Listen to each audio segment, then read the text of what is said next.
পাকিস্তানকে ব্যবহার করে যুদ্ধবিরতি চুক্তি করেছে যুক্তরাষ্ট্র। 40 দিন পর খুলে দেয়া হলো পবিত্র আল আকসা মসজিদ। যে কোনো সময় ভেস্তে যেতে পারে যুদ্ধবিরতি। যুক্তরাষ্ট্রের সঙ্গে দ্বিমত, ইরানকে নির্মূল করার পরামর্শ রেজা পাহলভির।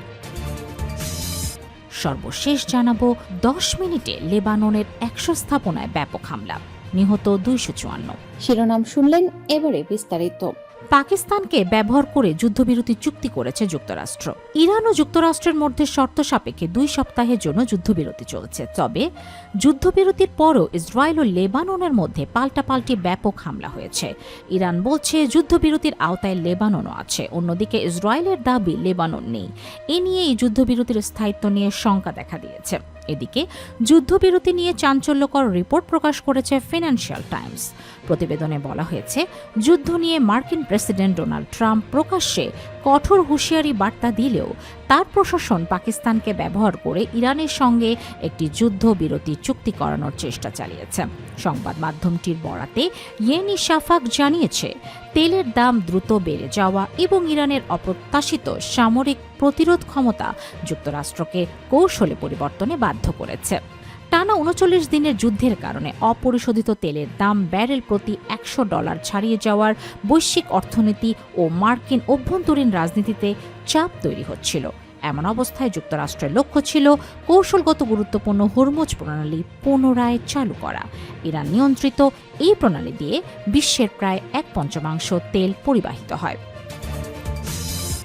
40 দিন পর খুলে দেয়া হলো পবিত্র আল আকসা মসজিদ। ইরানের বিরুদ্ধে ইসরায়েল ও যুক্তরাষ্ট্রের যৌথ সামরিক অভিযানের কারণে দীর্ঘ 40 দিন অবরুদ্ধ থাকার পর অবশেষে বৃহস্পতিবার 9 এপ্রিল মুসলিম মুসল্লিদের জন্য খুলে দেয়া হয়েছে পবিত্র আল আকসা মসজিদ। অধিকৃত পূর্ব জেরুজালেমের ওল্ড সিটিতে অবস্থিত এই পবিত্র ধর্মীয় স্থানটি ভোরে উন্মুক্ত হওয়ার পরপরই শত শত ফিলিস্তিনি সেখানে প্রবেশ করেন। সংবাদ সংস্থা আনাদোলুর একজন সংবাদদাতা মাঠ পর্যায়ে জানিয়েছেন, আজ ফজরের আজানের সঙ্গে সঙ্গে যখন আল হারাম আল শরীফ প্রাঙ্গণের গেটগুলো খুলে দেয়া হয়, তখন দীর্ঘ প্রতীক্ষিত মুসল্লিরা সেখানে ভিড় জমান। দীর্ঘ সময় মসজিদে প্রবেশ করতে পেরে অনেককে আবেগ আপ্লুত হয়ে চোখের পানি ফেলতে এবং প্রাঙ্গণের চত্বরে শুকরিয়া আদায় করতে দেখা গেছে। ইসরায়েলি কর্তৃপক্ষ গত 28 ফেব্রুয়ারি ইরানের উপর হামলা শুরুর দিন থেকে আল আকসা মসজিদের প্রবেশাধিকার সম্পূর্ণ বন্ধ করে দিয়েছিল। এই দীর্ঘ সময় শুধুমাত্র মসজিদের কর্মচারী এবং জেরুজালেম ইসলামিক ওয়াকফ কর্মকর্তাদের সেখানে নামাজ পড়ার অনুমতি ছিল। যে কোনো সময় ভেঙে যেতে পারে যুদ্ধবিরতি।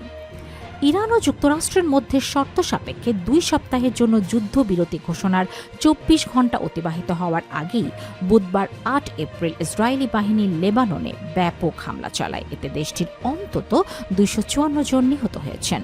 এর জবাবে লেবানন ভিত্তিক সশস্ত্র গোষ্ঠী হিজবুল্লাহর উত্তর ইসরায়েলে রকেট হামলা চালিয়েছে। এ নিয়ে ইরানের ইসলামিক রেভলিউশনারি গার্ড কোর বা IRGC জানিয়েছে, ইসরায়েল যদি লেবাননের উপর হামলা অব্যাহত রাখে তাহলে প্রতিপক্ষকে পস্তাতে হয় এমন জবাব দেবে তারা। এমন অবস্থায় যুদ্ধবিরতি ঘোষণার 24 ঘণ্টার মধ্যেই শান্তি চুক্তির বাস্তবায়ন নিয়ে সংশয় তৈরি হয়েছে।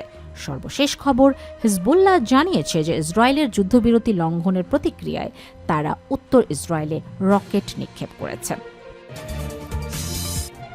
যুক্তরাষ্ট্রের সঙ্গে দ্বিমত, ইরানকে নির্মূল করার পরামর্শ রেজা পাহলভির। ইরানের শেষ শাহের নির্বাসিত পুত্র রেজা পাহলভি দেশটিতে শাসন ব্যবস্থা পরিবর্তনের বিষয়ে যুক্তরাষ্ট্রের দাবিকে সরাসরি নাকচ করে দিয়েছেন। সম্প্রতি ফরাসি সংবাদ মাধ্যমকে দেয়া এক সাক্ষাৎকারে তিনি অত্যন্ত দৃঢ়তার সঙ্গে বলেন, ইরানের তথাকথিত কোন রেজিম চেঞ্জ বা শাসন ব্যবস্থার পরিবর্তন ঘটেনি। পাহলভির মতে, বর্তমানে যারা ক্ষমতায় আছেন তারা মূলত আগে সেই একই গোষ্ঠী যারা হয়তো চলমান সংঘাতের কারণে কিছুটা দুর্বল হয়ে পড়েছেন। যুক্তরাষ্ট্রের দাবি এবং তেহরানের বর্তমান রাজনৈতিক পরিস্থিতির মধ্যে যে বড় ধরনের ব্যবধান রয়েছে, রেজা পাহলভির এই বক্তব্য তা নতুন করে সামনে নিয়ে এসেছে। বর্তমানে যুক্তরাষ্ট্রে বসবাসরত রেজা পাহলভির সাক্ষাৎকারে বর্তমান ইরানি প্রশাসনকে একটি আহত প্রাণীর সঙ্গে তুলনা করে বলেন, একে অবশ্যই পুরোপুরি নির্মূল করতে হবে। তিনি মনে করেন এই শাসন ব্যবস্থাকে টিকিয়ে রাখা বা তাদের সঙ্গে সমঝোতা করা অহেতুক।